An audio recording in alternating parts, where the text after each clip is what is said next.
오늘도 그 하나님의 은혜 가운데서 이 8절과 같은 거룩한 고백, 이 귀한 결단이 여러분들의 삶 가운데 있기를 축복합니다.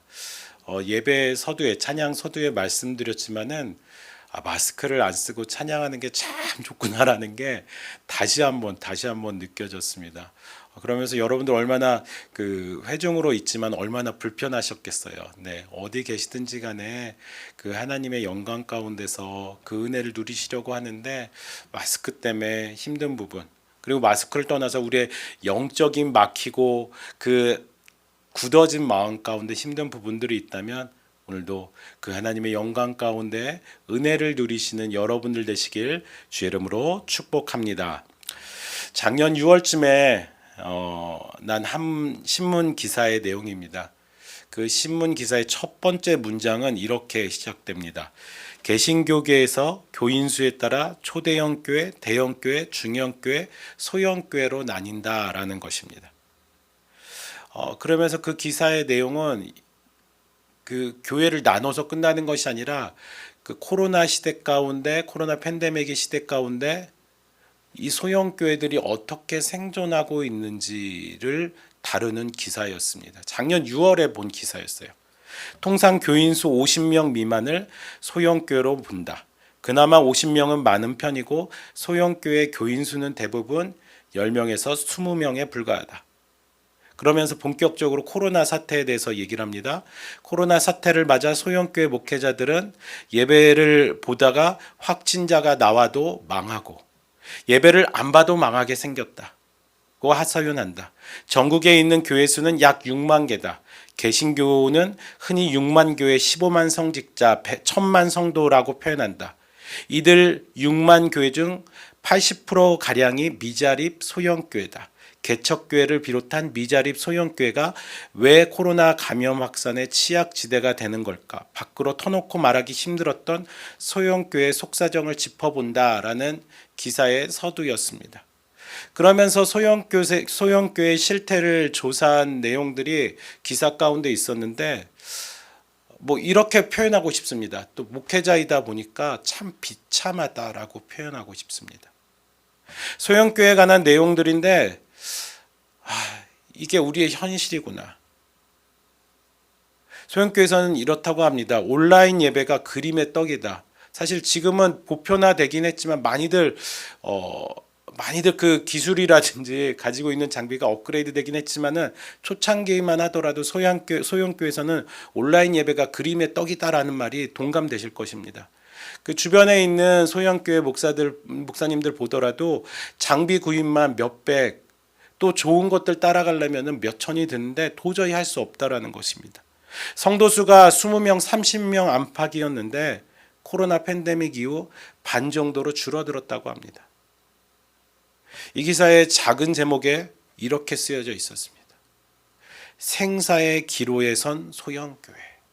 생사, 죽고 사는 것에 그 기로에 선. 이 기사의 말미에 이렇게 쓰였습니다. 대형교회는 온라인 예배로 전환을 할 수 있지만 여러분들 이미 다 경험하셨지만 대형교회에서는 이미 그런 인프라를 다 형성해 놨었어요. 하지만 개척교회는 온라인 예배를 위한 영상 장비도 갖추고 있지 않다. 장비를 빌리거는 것도 쉽지 않다. 얼마나 버틸 수 있을지 모르겠다. 67만 원 나가는 한 달 관리비도 너무 부담스럽다. 온라인 예배가 막힌 상황에서 오프라인 주일 예배에 한두 가정만 빠져도 개척교회는 치명적이다. 인천에서 개척교회를 하고 있는 K 목사는 개척교회들은 대개 보증금 100만 원에 월세 5, 60만 원 정도의 공간을 임대해서 교회로 쓴다. 그래서 지하 1층이거나 건물 2층인 경우가 많다. 대부분 한 달 벌어서 한 달 사는 형편이다. 코로나 사태로 인해 주일 예배를 못 보거나 교인들이 줄어서 헌금이 줄어들며 그야말로 직격탄 생사의 문제에 걸려 있다라는 기사로 결론을 맺고 있습니다. 이게 참혹한 현실, 그 작년 6월의 상황이었는데요. 그러면 더 최근의 것은 없을까 하면서 검색을 해봤어요. 그러다가 최근에는 그런 조사들 실태를 조사한 것들이 없고 작년 11월에 있는 다른 기사를 읽었습니다. 제목만 말씀드리겠습니다. 그럼 여러분들이 그 제목만 들어도 네, 어떤 상황인지 아실 것입니다. 코로나19로 1만 교회 사라져. 이게 큰 타이틀 제목이었습니다. 코로나19 팬데믹으로 1만 교회 사라져. 한국 교회 6만 교회로 보고 있는데 그 중에 1만 교회가 사라졌다고 합니다. 기사에는 개척교회 목사님들과 성도님들의 어려움, 그리고 그 어려움 가운데 뿔뿔이 흩어질 수밖에 없는 그 비극적인 슬픈 상황을, 그 현실을 이야기합니다. 여러분, 교회가 사라지면 이 땅의 소망이 사라지는 것입니다. 이 땅에 크든 작든 교회는 많아야 합니다.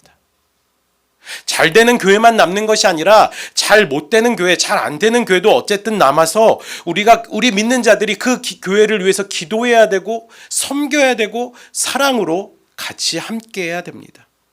그런데 교회들이 사라진다라는 것은 비참한 것입니다. 그것은 우리의 신앙의 거울과도 같은 것입니다. 우리의 신앙의 현 주소와도 같은 것입니다. 코로나19로 1만 교회가 사라졌지만 더 시급한 문제가 있습니다. 교회가 사라진 것보다 더 시급한 건 사실 신학교들이 문을 닫고 있습니다. 정확히는 신학교로 지원하는 신학도들의 수들이 급격히 줄어들고 있습니다. 목사가 되기 위해서는 그 성도가 속해져 있는 교단에, 그 교회단에서 운영하는 또는 위탁하는 신학대학원을 가게 됩니다. 이 신학대학원이 제가 이제 다니던 때만 하더라도 경쟁률이 꽤 높은 편이었습니다. 그리고 제가 알기로는 저희 담임 목사님 다니실 때만 해도 한 1대 5대1 정도 되지 않았었나요? 그 정도 아니었나요? 꽤 높을 때는 5대1까지, 네. 저희 교회가 속해진 합동교단의 총신대학원은 경쟁률이 그렇게 셌거든요. 보통 2대1, 3대1 그 정도까지는 갔는데 최근에는 어떤 현실인지 아십니까? 이것도 한 기사의 내용을 발췌했는데요.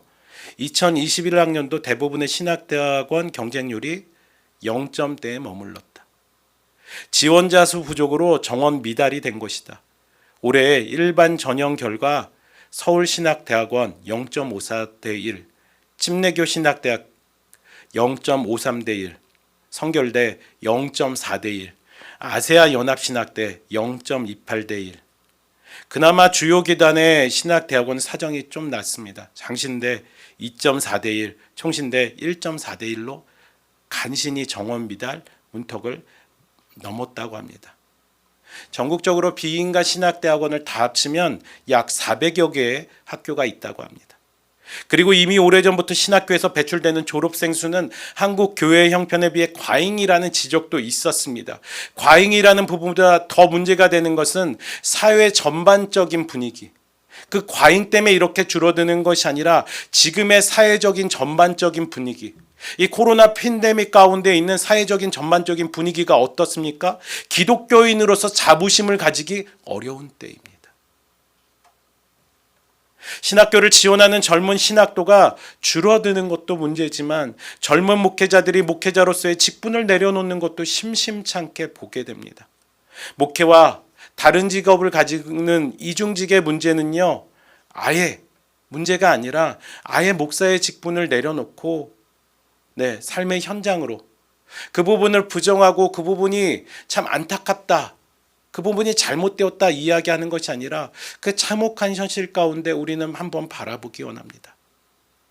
개인적으로 더 슬픈 건 조국 복음화를 위해서 세계 선교를 위해서 기도하였었던 신학대학원 동기들이 목사의 직분을 내려놓는 것을 한두 명씩 볼 때마다, 또 그리고 교회 그 목사의 직분을 떠나서 교회를 떠나고 신앙의 길을 떠나는 것을 볼 때마다 참 슬프기 그지없습니다.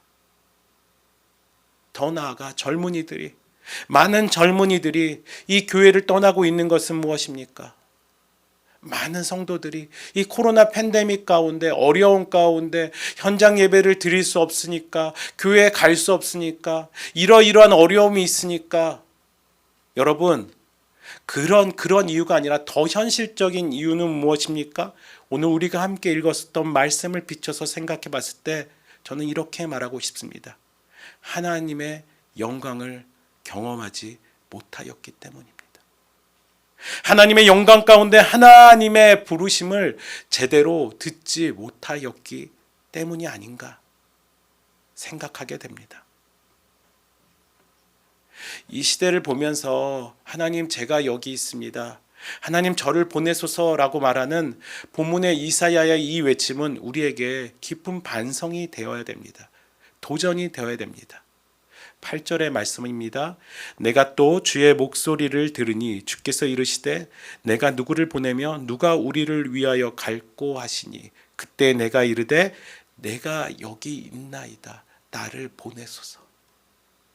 내가 여기 있나이다 나를 보내소서. 이 부분을 직역하면 하나님 나를 보세요, 하나님 내가 있잖아요, 하나님 나를 보내주세요 라고 말하는 것입니다. 왜 하나님께서는 이사야 너가 직접 가라, 너가 이 타락한 시대, 이 패역한 시대 가운데 너가 직접 가라 라고 말씀하지 아니하시고 물으십니다. 이 하나님께서 이사야를 부르시는 이 소명장인 이사야 6장 가운데 이사야를 직접 지목하면서 이야기하지 않으시고 물으십니다. 누가 갈까? 누가 갈까? 누가 갈까? 답이 이미 정해진 답정로이기 하지만은 그 부르심에 이사야는 말한 것입니다. 하나님 제가 가겠습니다. 근데 이 부르심에 대한, 이 소명에 대한 장이 성경에 나온 다른 여타의 부르심과 참 다릅니다. 성경의 여타 부르심에는 이렇게 물으시며 말씀하시고 부르신 것이 없습니다. 노아를 부를 때도, 아브라함을 부를 때도 지명해서 부르셨습니다.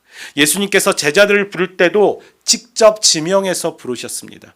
특이하게도 오늘의 본문 이사야에 대해서만 하나님께서 물으십니다. 이 무분별한 시대, 신앙이 퇴색한 시대, 회복을 위한 사명 가운데 누가 갈 수 있을까? 누가 가야 될까? 이사야를 염두에서 하시는 말씀입니다. 그럼에도 직접 지명하지 않으시고 물으신 것은 하나님께서 능력이 없으시기 때문이 아닙니다. 능력의 하나님께서는 직접 천사들을 통해서라도 타락한 유다 가운데 말씀을 하게 하실 수 있습니다. 그렇게 되었다면 타락한 유다는 분명 돌아왔을 것입니다. 당장은 돌아왔을 것입니다. 당장은 하나님의 말씀을 들었을 것입니다. 하지만 타락한 인간의 본성은 더 자극적인 하나님의 능력을 구하였을 것이 뻔합니다. 그만큼 그 시대는 타락하고 패역하였던 시대입니다. 천사를 통해서 듣다가 점점 더 눈에 자극이 되고 점점 더 귀에 자극이 되는 기적과 이적과 같은 것들을 구하였을 뻔한 시대였습니다. 그래서 하나님께서는 한 사람을 마음으로 움직일 수 있는, 결단하며 헌신할 수 있는 그 마음에 결정한 사람을 세우시는 것입니다. 당신을 위해 무분별해지고 퇴색한 유다 가운데 외칠 수 있는 용기를 가질 수 있는 사람을 원하셨던 것입니다. 자기의 마음에서 우러나와서 선포하지면 안 되겠다고 자발적으로 그 마음의 결단을 할 수 있는 사람을 하나님께서는 원하셨던 것입니다. 우리가 잘 아는 오병이어의 기적이 있습니다. 예수님께서 그 5,000명을 배부르게 먹이셨던 사건이십니다. 예수님께서 축사하시자 많은 사람들이 그 음식을 나눠줄 때 그 음식이 어떤 기적과 같이 많아졌고 그것이 많은 바구니가 12바구니가 남는 놀라운 기적이 생겼습니다. 그런데 이것에 대해서 많은 사람들이 신학적인 해석을 하는데요. 저희 개신교의 해석은 아니고요. 캐톨릭, 천주교의 어떤 한 신부가 이렇게 해석하는 걸 봤습니다. 사실 음식이 늘어나는 기적, 굉장한 것이다, 놀라운 것이다, 초자연적인 것이다. 그런데 그보다 더 놀라운 기적이 그 가운데 있었다. 어떤 소년이 예수님께 자기가 먹을 것을 바치자 그 주변에 있었던 사람들이 그것을 보고 깜짝 놀란다. 왜냐하면 다른 사람들은 자신이 먹으려고 했었던 그 음식을 다 숨겨놓고 있었는데 한 소녀는, 작은 어린 소녀는 그 먹을 것을 다 예수님께 드리는 장면을 본다. 그리고 예수님께서는 그것에 대해서 축복하시면서 말씀하신다. 그러자 그 음식 바구니를 돌릴 때, 그 음식이 담겨진 바구니를 돌릴 때 그 음식 바구니에 숨겨놨었던 음식을 5천 명의 사람들이 다 꺼내놓은 것이다. 여러분, 무엇입니까? 마음의 변화라는 것입니다. 그만큼 마음의 변화는 강력하고 그만큼 마음의 결단은 강력한 기적 이상의, 초자연적 이상의 놀라운 일을 한다라는 것입니다. 여러분, 한 사람을 통해 마음의 변화가 이루어집니다. 물론 제가 말했었던 오병이어의 이 사건에 대한 해석은 저희 관점에서는 약간 다르지만 그 마음의 변화라는 관점은요, 우리에게 도전이 됩니다. 하나님은 그 마음의 결단을 한 그 한 사람을 기대하시며 이사야에게 말씀하신 것입니다. 내가 누구를 보내야 될까?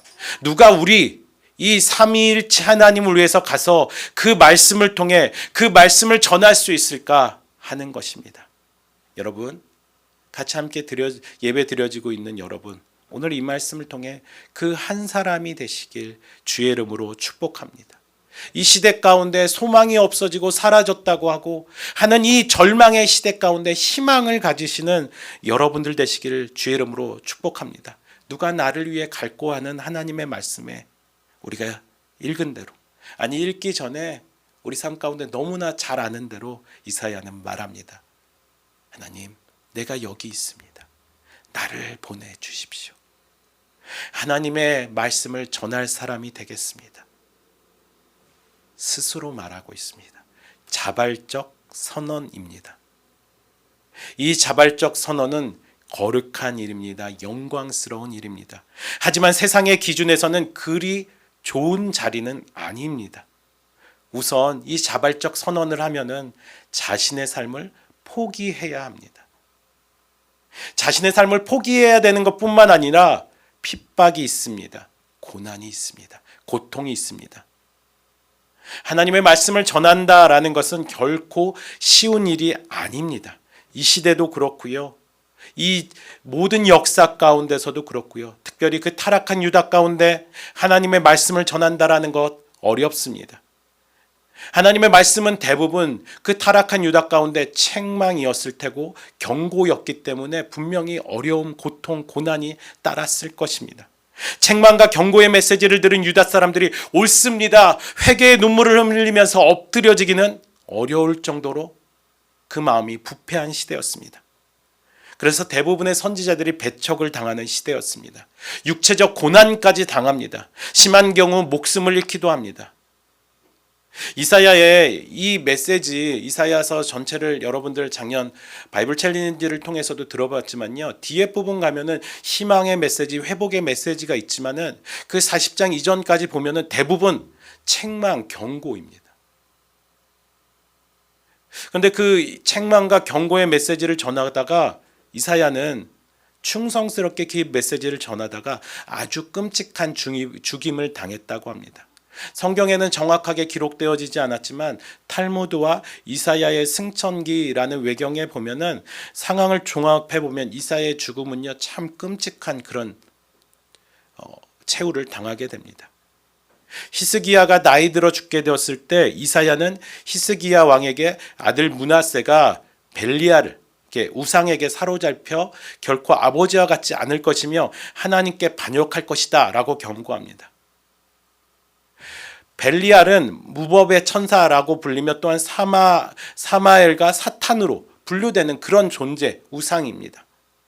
19세에 소명을 받은 이 예루살렘에서 50년 동안 사역을 한 이 이사야는 이제 백발의 노인으로 그 히스기야에게 경고를 한 것입니다.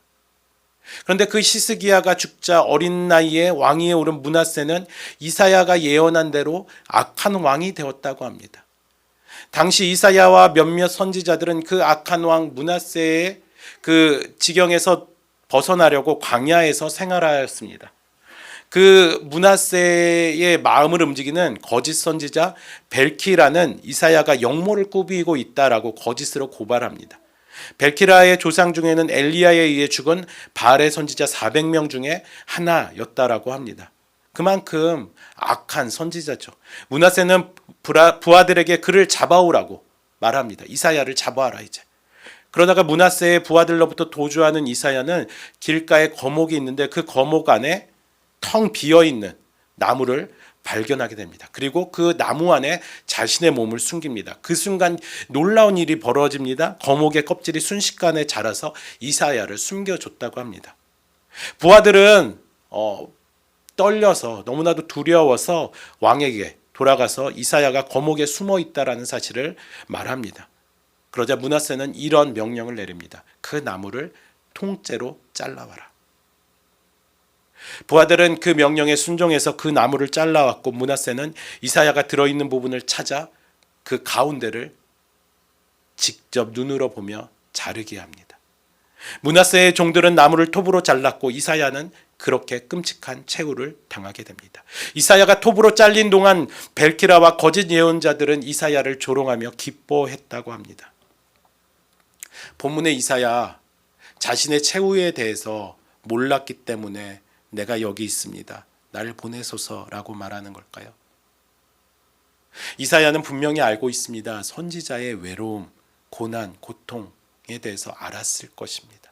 아니, 알고 있습니다. 그러나 그가 주저없이 내가 여기 있습니다. 내가 가겠습니다. 나를 보내주십시오라고 말한 이유는 무엇입니까? 그는 하나님의 영광을 경험하였기 때문입니다. 놀라운 하나님의 영광을 직접 목도하였기 때문에 하나님 내가 가겠습니다. 여러분, 그가 경험한 하나님의 영광은 무엇입니까? 다시 한번 1절에서 5절의 말씀을 천천히 같이 함께 읽으면서 그가 누린 하나님의 영광을 바라보시기 바랍니다. 내가 본즉 주께서 높이 들린 보좌에 앉으셨는데 그의 옷자락은 성전에 가득하였고 스랍들이 모시고 섰는데 각기 6날개가 있어 그 둘로는 자기 얼굴을 가리었고 그 둘로는 자기의 발을 가리었고 그 둘로는 날며 서로 불러 이르되 거룩하다 거룩하다 거룩하다 만군의 여호와여 그의 영광이 온 땅에 충만하도다 하더라. 이같이 화답하는 자의 소리로 말미암아 문지방의 터가 요동하며 성전에 연기가 충만한지라. 그때 내가 말하되 화로다 나여 망하게 되었도다. 나는 입술이 부정한 사람이요 나는 입술이 부정한 백성 중에 거주하면서 만군의 여호와이신 왕을 배웠음이로다 하더라. 이사야는 이 하나님의 영광에 체험을 합니다. 이사야가 이 하나님의 영광을 체험한 것은 그의 인생의 가장 중대한 사건입니다. 이 사건 이전에도 이사야는 신앙을 가진 사람이라고 합니다. 선지자로서 활동도 합니다. 그러나 그 이전에는 그에게 있어서 하나님은 어찌 보면 실제 하시는 하나님은 아니었습니다.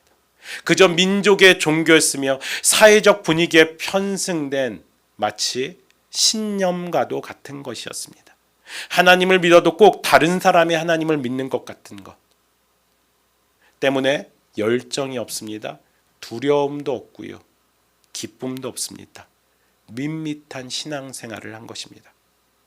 그러나 이제 이사야는 실제 하시는 하나님을 경험하게 됩니다. 옆에서 들은 하나님이 아니라 내가 직접 목도한, 내가 직접 들은 그 하나님의 모습에 벌벌 떨면서 말하는 것입니다. 하나님의 영광을 경험한 것입니다. 여러분, 하나님의 영광은 무엇입니까? 이 성전에 가득한 하나님의 영광, 무엇을 말할 수 있는 것입니까? 그것은 단순히 빛나고 아름답고 황홀한 것, 그 이상의 것일 것입니다. 성경에서 말하는 하나님의 영광은 여러 모습이 있지만 특별히 거룩과 뗄 수 없습니다. 하나님의 성전에 가득한 영광의 스랍 천사들은 이렇게 3절 가운데 노래를 합니다. 거룩하다 거룩하다 거룩하다 만군의 여호와여 그의 영광이 온 땅에 충만하더라. 하나님은 거룩하신 분이십니다. 이사야가 성전에서 예언자로서 소명을 받을 때 천사는 여호와 하나님을 찬양하며 거룩하다 거룩하다 거룩하다 라고 노래합니다. 거룩이라는 단어는 카도시라는 히브리어로 표현합니다. 거룩은 순 우리말로서 한자말로는 성결이라고도 말할 수 있습니다. 영어로는 홀리라고 합니다. 우리가 잘 아는 성결교, 홀리니스 처치라는 교단이 있습니다. 거룩이라는 주제를 강조하는 교회들의 모임이라고 할 수 있습니다. 성경에 나타난 거룩, 이 성결의 개념을 보다 바르게 파악하고 깊이 묵상하기 위해서는 하나님의 이 말씀을 잘 보면서 찾아야 됩니다. 거룩을 찾으면서 우리는 외형적인 것을 추구하기 때문입니다. 거룩, 이 성결을 히브리어로 제가 여기 써 있듯이 카도시, 오른쪽에서부터 읽지 않고요, 왼쪽에서부터 같이 읽고 있는데요. 죄송합니다. 오른쪽에서부터 읽는 거죠. 그래서 카도시라고 읽는데요. 그 명사형은 코데시라고 합니다. 이 명사에서 동사 카다시, 카도시도 나오고 있는데요. 이것은 귀하고 신성되어지는 어떤 영역을 세상에 속된 영역과 구별하고 분리되는 동작을 말합니다. 세상에 속된 영역과 구별하고 분리되는 동작을 가리킵니다. 그래서 이 단어의 뜻은 기본적으로 분리하다라는 단어입니다.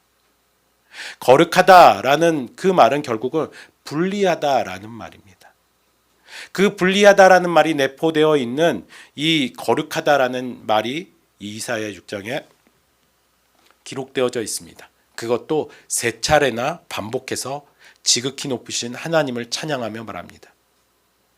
이것은 그 하나님이 완전히 거룩함을 말하는 것입니다.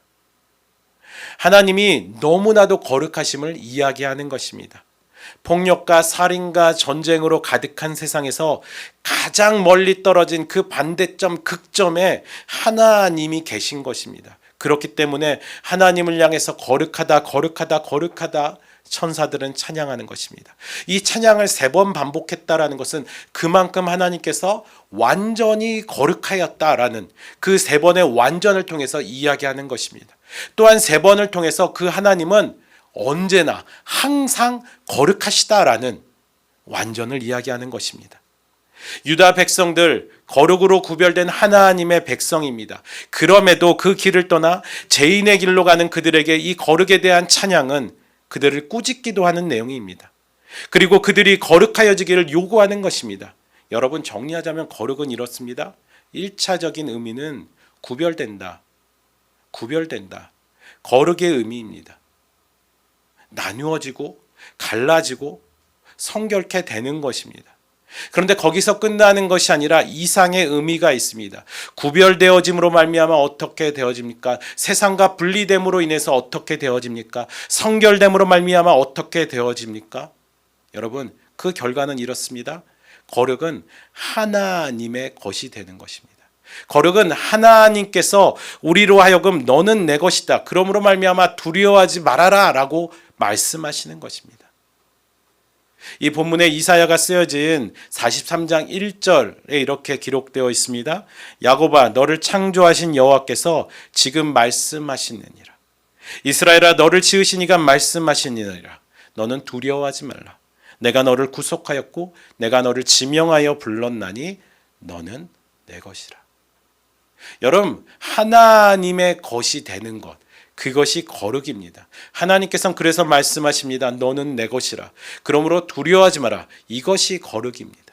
그 거룩하신 이 여호와 하나님께서 이렇게 그 43장 이후의 말씀에 기록합니다. 43장 2절과 3절입니다. 내가 물 가운데로 지날 때 내가 너와 함께 할 것이라. 강을 건널 때 물이 너를 침몰하지 못할 것이며 내가 불 가운데로 지날 때 타지도 아니할 것이요 굴곳이 너를 사르지도 못하리니 대저 나는 여호와 내 하나님이요 이스라엘의 거룩한 이요 내 구원자임이라. 내가 애굽을 너의 속량물로 구스와 스바를 너를 대신하여 주었노라. 거룩하신 하나님이기 때문에 거룩할 수 없는 그들 이스라엘 유다를 거룩하게 구별하여 줘서 그의 것을 삼으신 것입니다. 이사야가 본 이 하나님은요, 카도시 이스라엘, 이스라엘의 거룩하신 자, 이스라엘의 거룩하신 자라는 것입니다. 이사야서에만 이 거룩하신 하나님이 29회나 사용되어집니다. 이사야 외의 성경에도 칠해가 사용되어집니다. 성경 전체 가운데 그러니까 카도시 이스라엘 이 거룩에 대해서 36번이나 사용했는데 이사야 서에만 29번이나 기록되어졌다라는 것은 이사야가 경험한 그 하나님은 거룩하신 하나님이다라는 것입니다. 이것이 의미하는 바 이렇습니다. 거룩하다는 구별되어진다, 나누어진다 라는 것인데 이스라엘과 언약 관계를 가지신 하나님은 이스라엘을 향해서 구분되어져 존재하시는 분이십니다. 오늘 말씀의 1절 조금 더 강조해서 표현된다면 오늘 같이 우리가 함께 읽었었던 이사야 43장 이 1절을 읽어본다면 너는 내가 구분한 존재, 너는 내가 구별하여진 존재, 너는 세상과 나눈 존재, 그러니 두려워하지 말라. 너희가 타락했던, 너희가 세상의 포로가 되었던 존재였지만 이제는 두려워하지 말아라. 너희가 택한 것이 아니라 내가 택하였으므로 끝까지 책임지겠다라는 것입니다. 거룩이라는 이 히브리 단어 카도시라는 거에서 그 앞에 있는 알파벳을 빼면요 파멸이라는 단어가 됩니다. 앞에 있는 알파벳을 빼면은 파멸이라는 단어입니다. 없어진다라는 것입니다. 그리고 또 이 카도시라는 히브리어를 아까 전에 영어로도 살펴봤지만 separate, 더 나아가 컷이라고도 의미하기도 합니다. 컷이라는 건 무엇입니까? 잘라낸다라는 것입니다. 거룩을 위해서는 분명하게 잘라져 나가야 하는 부분이 있습니다. 사라져야 되는 부분이 있습니다. 없어져야 되는 부분이 있습니다. 희생되어야 되는 부분이 있다라는 것입니다. 그래서 하나님께서는 내 것이다 말씀하실 때 그냥 말씀하신 것이 아닙니다. 이사야 43장 우리가 읽었었던 곳에도 이렇게 기록되어지죠. 내가 애굽을 너의 속량물로 구스와 스바를 너를 대신하여 주었노라. 거룩을 위해서 애굽을 구스와 스바를 잘라져 나가게 한 것입니다. 대신 희생시키신 것입니다. 거룩하신 하나님께서 이제 우리를 거룩으로 초대하시기 위해서 어떻게 하셨습니까? 그 거룩을 위해서 희생돼야 되는 존재가 필요합니다. 그 거룩을 위해서 잘라져 나가야 되는 존재가 있습니다. 예수 그리스도가 그 우리의 거룩으로의 회복을 위해서 우리를 위해서 대신 죽으신 줄 믿습니다. 디도서 2장 13절과 14절입니다. 복스러운 소망과 우리의 크신 하나님 구주 예수 그리스도의 영광이 나타나심을 기다리게 하셨으니 영광이요. 그가 우리를 대신하여 자신을 주심은 모든 불법에서 우리를 속량하시고 우리를 깨끗하게 하사 선한 일을 열심히 하는 자기 백성이 되게 하려 하심이라. 모든 불법으로 우리는 영원한 사망, 영원한 죽음으로 갈 수밖에 없는 타락한 존재, 죄인입니다. 저도 여러분도 예외는 아닙니다. 그런데 우리가 가는 그 길을 대신 우리가 그 하나님의 편에서 잘라져서 그 영원한 형벌을 받아야 되는데 우리를 위해서 대신 죽으신 분이 있습니다. 예수 그리스도, 그분이 대신 죽으심으로 말미암아 우리가 그분의 백성이 되어진 줄 믿습니다. 여러분, 이것이 그분의 거룩입니다. 그리고 이것이 그분의 영광입니다. 예수 그리스도의 죽으심, 우리를 위하여 죽으심은 그분의 거룩을 최고로 나타내는 영광인 줄 믿습니다. 그러므로 거룩과 영광은 뗄 수 없는 것입니다. 그 거룩하신 하나님의 옷자락이 성전을 덮습니다.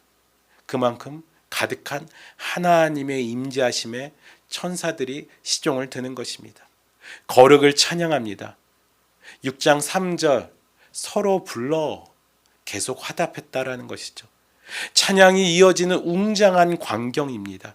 이루 말할 수 없는 그 환상 가운데 이사야는 깨닫습니다. 나는 도무지 참석할 수 없구나. 내가 더 나아가 참석할 수 없는 것이 아니라 내가 하나님을 보았구나. 그래서 5절 가운데 이렇게 이야기합니다. 내가 말하되 화로다. 나여 망하게 되었도다. 나는 입술이 부족한 사람이요 나는 입술이 부정한 백성 중에 거주하면서 만군의 여호와이신 왕을 배웠음이로다 하였더라. 이사야의 이 반응을 통해 알 수 있는 것이 있습니다. 거룩하신 하나님의 임재를 경험한 사람들의 공통적인 특징입니다. 죽게 되었다. 난 이제 죽을 수밖에 없다라는 것입니다. 그래서 출애굽기 20장 19절 가운데 출애굽한 이스라엘 백성들이 이렇게 이야기합니다. 모세에게 이르되 당신이 우리에게 말씀하소서. 우리가 들으리이다. 하나님이 우리에게 말씀하시지 말게 하소서. 우리가 죽을까 하나이다. 출애굽한 이스라엘 백성들이 하나님에 대해 두려워하였다라는 것입니다. 또한 다니엘서 10장 가운데 다니엘이 여호와의 임재를 강가에서 경험하며 동일한 고백을 합니다. 내가 이제 죽게 되었다. 신약 성경에도 이런 부분이 쓰여져 있습니다.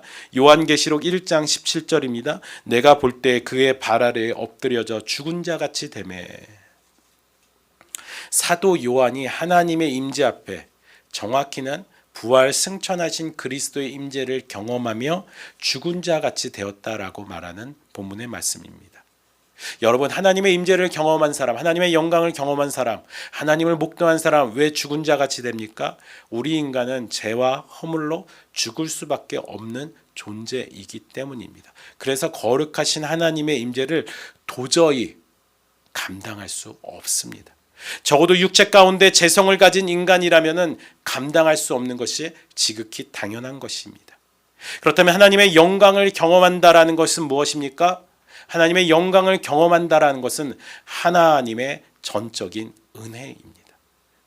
그러므로 이 본문 5절에 이사야가 하나님의 영광 가운데 자신의 죄를 잘라내는 거룩으로 이제 나아가는 것은 은혜입니다. 5절입니다. 그때 내가 말하되 화로다 나여 망하게 되었도다. 나는 입술이 부정한 사람이요 나는 입술이 부정한 백성 중에 거주하면서 만군의 여호와이신 왕을 배웠음이로다. 화로다. 그가 악인이어서가 아니라, 악인인 건 당연하고요, 거룩하신 하나님 그분을 이사야가 도무지 감당하지 못하기 때문에 말하는 것입니다. 자신이 아무리 선하게 살려고 했지만 자신은 죄인이라는 것입니다.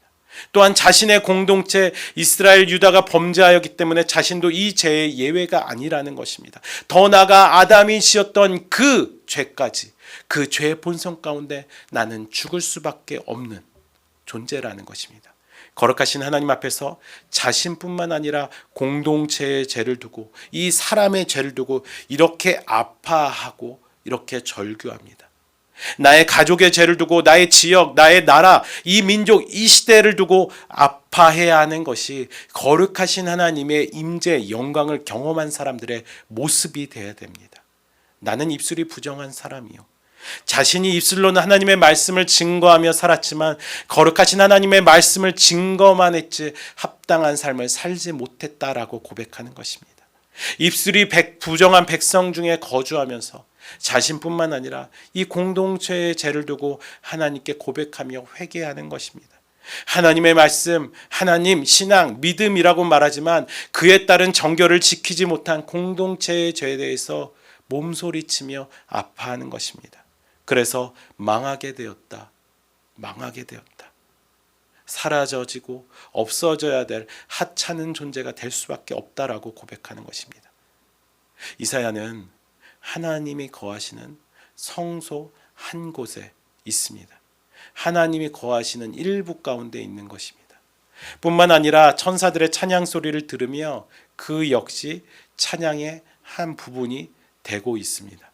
그런데 이제 그 영광 가운데, 하나님의 임재 가운데 자기 입술이, 자기 민족이 부정하다라는 사실에 그 죄에 대해서 한탄하며 몸서리치며 회개하는 것입니다. 그 영광 가운데 하나님은 이제 은혜를 내려주시며 6절 가운데 이렇게 행하십니다. 그때 그 스랍 중에 하나가 부젓가락으로 제단에서 집은 바 핀 숯을 손에 가지고 내게로 날아와서 하늘의 참 제단에 벌겋게 달아오른 뜨거운 돌을 가지고 와서 그의 부정한 입에 이제 대려고 합니다. 입술에 더러움을 사하시고 용서하시는 놀라운 은혜의 장면입니다. 7절입니다. 그것을 내 입술에 대며 이르되 보라 이것이 내 입에 닿았으니 내 악이 제하여졌고 내 죄가 사하여졌느니라. 입술로만 말씀을 외친 이사야를 책망하지 않으십니다. 죄를 사하십니다. 회개하는 자에게 하나님은 사하시는 용서의 하나님이십니다.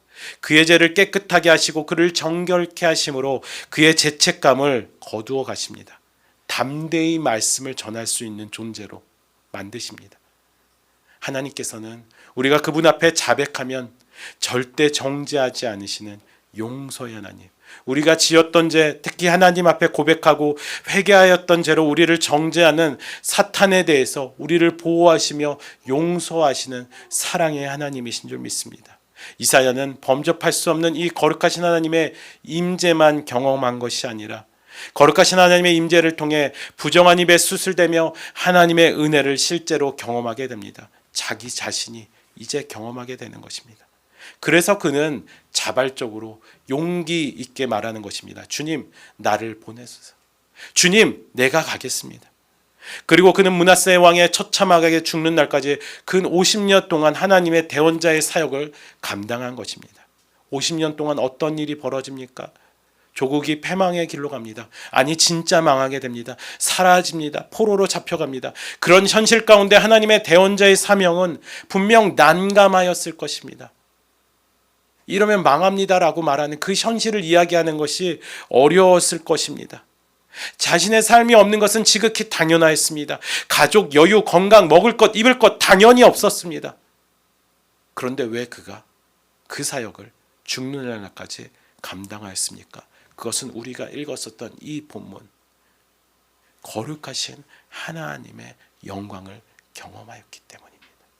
이사야가 경험한 하나님의 영광은 이사야가 특별한 사람이 아니었습니다. 이사야가 무엇으로 헌신한 사람이 아니었습니다. 이사야가 준비되어서도 아니었을 것입니다. 더 나아가 이사야가 그 살던 시대가 평탄하고 특별한 시대가 아닙니다. 오늘 본문 이사야의 소명장이라고 합니다. 성경에 나온 많은 인물들을 하나님이 부르실 때, 특별히 선지서에 선지자를 부르실 때 그 소명에 대한 부분들이 늘 기록되어 있습니다. 그러나 이 이사야의 소명장만큼 아름답고 찬란하고 실제적인 그 다른 것과 비교할 수 있는 것은 없습니다. 그만큼 하나님의 영광이 이 말씀 가운데 강력히 나타났습니다. 그런데 여러분, 이 말씀, 이 하나님의 영광이 언제 나타난 것입니까? 이사야 6장 1절에 분명히 이렇게 기록됩니다. 우시야 왕이 죽던 해에.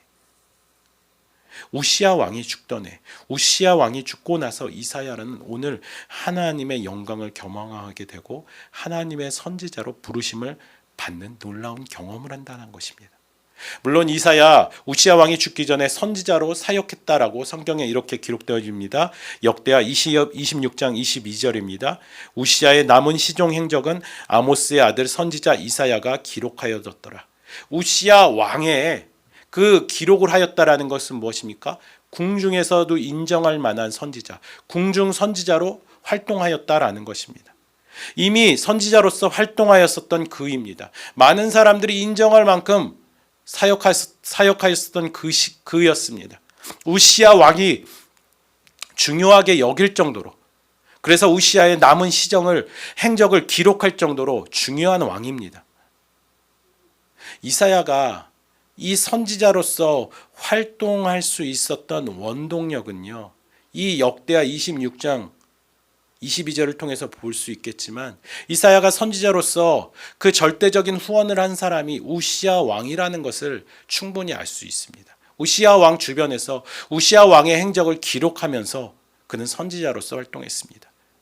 우시야가 어떤 사람에게 이사야가 이 선지자로서의 후원을 받으며 원동력을 받았겠습니까? 우시야는 유다의 역사에 아주 중요한 인물입니다. 이전의 유다 왕들보다 탁월하며 다윗 왕 때 누렸던 영광을 회복시킬 왕으로 기대했습니다. 그래서 국력을 강하게 하였고, 그리고 또 나라를 기울어져 가고 있는 나라의 재정을 다시 세우면서 16세의 10대 유다 왕으로 서면서 그 유다를 최고의 전성기를 누리게 합니다. 위대한 왕이었습니다. 역대하 26장에 그의 업적이 잘 기록되어져 있습니다. 우시야는 예루살렘 성을 견고히 합니다. 군사 조직을 체계적으로 만듭니다.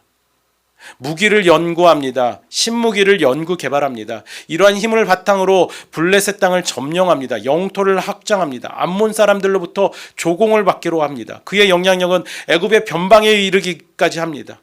군사적, 정치적, 경제적으로 많은 일을 합니다. 그런데 그가 마음이 교만하여져서 그만 큰 실수를 합니다.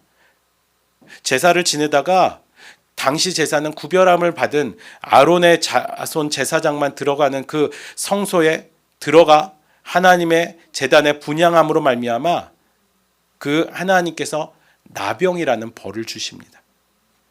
그리고 그 이후로 우시야 왕은 모든 일을 아들 요담에게 넘겨주고 자신은 죽는 날까지 별궁에서 숨어 지냈다고 합니다. 유다의 희망이었습니다. 유다를 정치적으로, 군사적으로, 경제적으로 강한 나라로 만들었습니다. 부패하고 타락한 유다를 다시 신앙으로 이끄는 위대한 왕이었습니다. 모두 기대하는 왕이었습니다. 하나님 보시기에 정직히 행한 왕이었습니다. 이 우시야가 성전 정화와 함께 대외내외적인 유다의 부흥을 이끌 때 이사야는 선지자로 활동한 것입니다.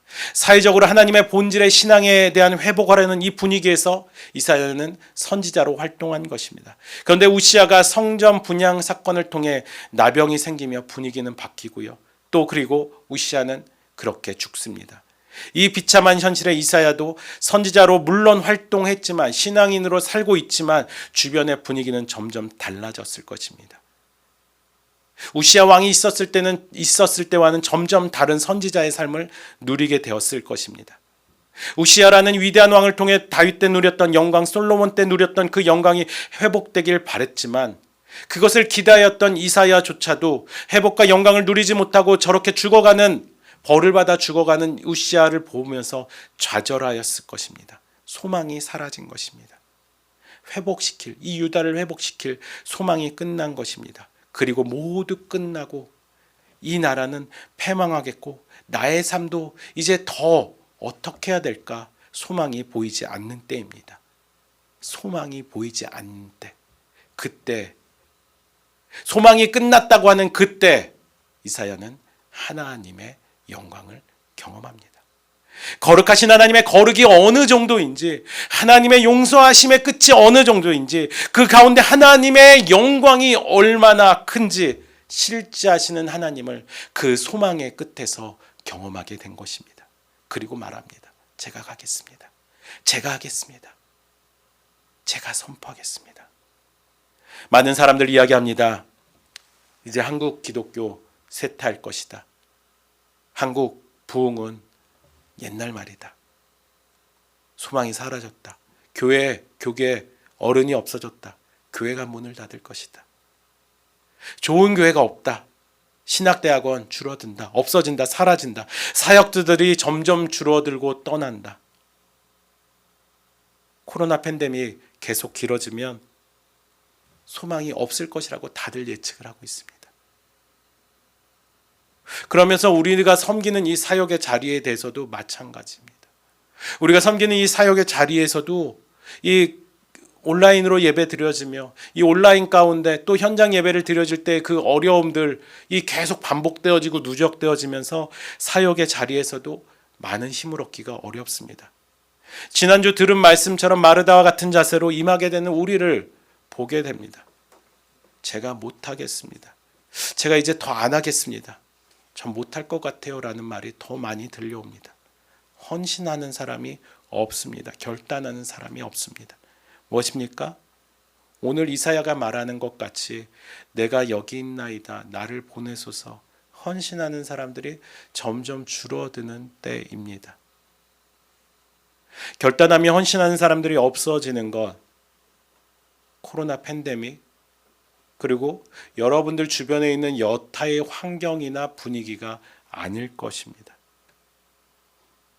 다른 사회적인 분위기, 정치적인 이념, 교회의 시스템화, 대형화 아닌 것 같습니다. 문제는요. 하나님의 영광을 경험했냐, 안 했냐. 하나님의 영광의 유무입니다. 단순히 맛보는 수준의 것이 아니라 하나님의 영광이 그 하나님의 옷자락이 성전 가득하여질 정도로 하나님의 영광.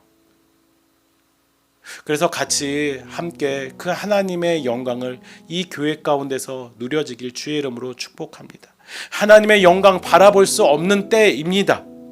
작은 화면으로 온라인 통한 예배를 드리면서 하나님의 영광을 누린다라는 것이 분명 어렵습니다. 그러나 어렵다고 생각한 그때, 소망이 사라졌다고 할 때, 그때가 이사야가 경험한 하나님의 영광의 때였습니다. 하나님의 영광 어느 때보다 강력하게 나타날 때입니다. 이사야는 하나님의 영광을 성전에서 봅니다. 여러분, 하나님의 영광은 성전을 통해서 성전으로부터 시작합니다. 예수님께서 성육신하기 전에는 성전은 특정한 장소로 분명히 제한이 있었습니다. 그러나 예수님께서 성육신하셔서 십자가 대속의 사건을 이루심으로 이제 성전은 예수 그리스도의 몸된 교회입니다. 여러분, 예수 그리스도의 몸된 이 교회를 통하여서 하나님의 찬란하고 아름답고 그 높은 영광, 이루 말을 할 수 없는 그 영광을 누리시는 주의 성도님들이 되시길 주의 이름으로 축복합니다. 우리 함께 이 시간 주님 앞에 그 영광을 구하며 찬양합니다. 주께서 높은 보좌에 앉으셨는데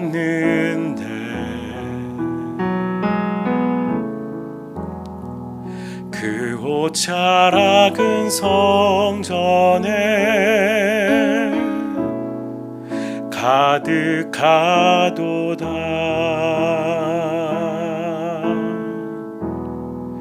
천사들이 모여서 서로 장하하여 외치니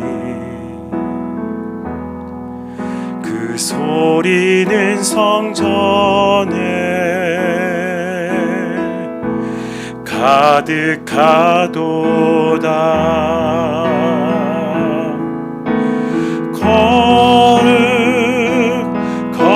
거룩하다 만군의 여호와, 그 영광이 온 땅에 충만하시도다. 거룩하다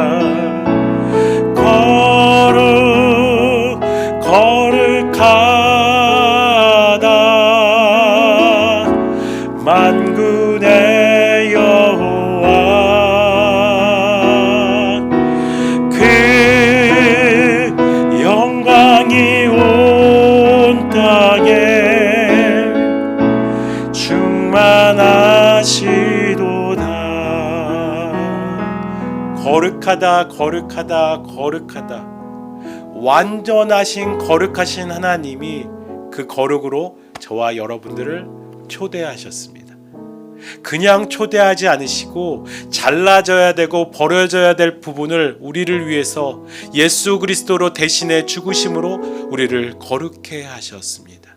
여러분, 우리는 그래서 거룩한 하나님의 백성이 되었습니다.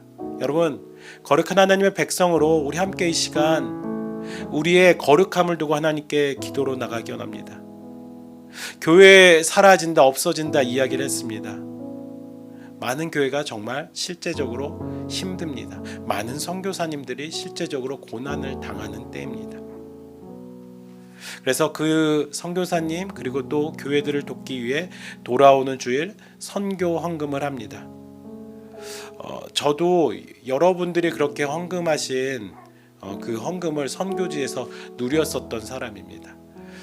얼마 안 되는 돈인데 뭐 도움이 되겠어? 아니요. 그 돈의 그 크고 작음이 아니라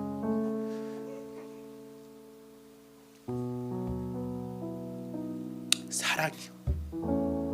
누군가 기도하고 있구나. 힘을 내겠구나. 여러분, 많은 교회들이 일어날 수 있도록 우리는 도와야 되고 기도로 함께 해야 됩니다. 그것이 하나님의 영광을 누린 자의 당연한 일입니다.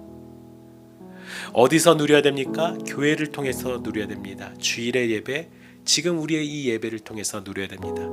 모두 불가능하다고 하는 이 교회를 통해서, 사라져가는 이 교회를 통해서 우리는 그 영광을 누려야 됩니다. 그러기 위해서는 우리가 하나님의 영광을, 그 하나님의 크신 영광을 경험해야 됩니다. 이 시간 함께 기도할 때 하나님, 내가 하나님의 영광을, 그 크신 하나님의 영광을 경험할 수 있도록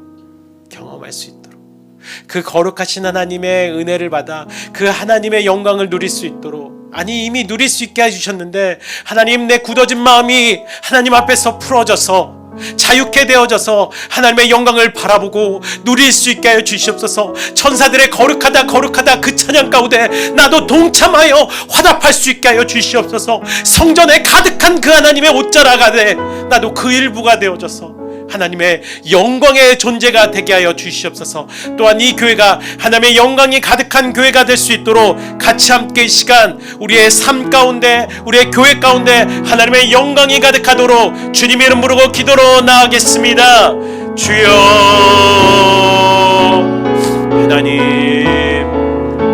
하나님의 영광을 누리며 하나님의 은혜 가운데 나가길 소망합니다.